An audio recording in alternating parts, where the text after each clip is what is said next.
Ono što želimo raditi, što ćemo u narodnom, na čemu ćemo insistirati, jeste da se sigurno da se osigura da ta prava budu ujednačena na prostoru cijele države Bosne i Hercegovine. Ja sam kao poslanik u Parlamentarnoj skupštini BiH već u ovome mandatu imao takve inicijative. Dakle, nije bilo šire podrške da se to stavi kao prioritet u naše političko djelovanje. Mi ćemo kao politička stranka nastaviti djelovati u tom smislu. Vjerujem da možemo dobiti podršku i većine kolega iz drugih, rekao bi, stranaka koji će činiti parlamentarnu većinu, da se to zapravo i desi, ali osim tog ujednačavanja prava. Dakle, ja mislim da mi trebamo aktivnije raditi na tome da ta prava u osnovi budu veća, pogotovo za majke, trudnice ili za majke sa više djece.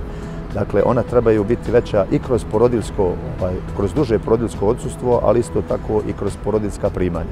Mislim da je to jedan od puteva koji mi kao društvo trebamo ići u narednom periodu, ukoliko želimo da budemo moderno, evropsko razvijeno društvo.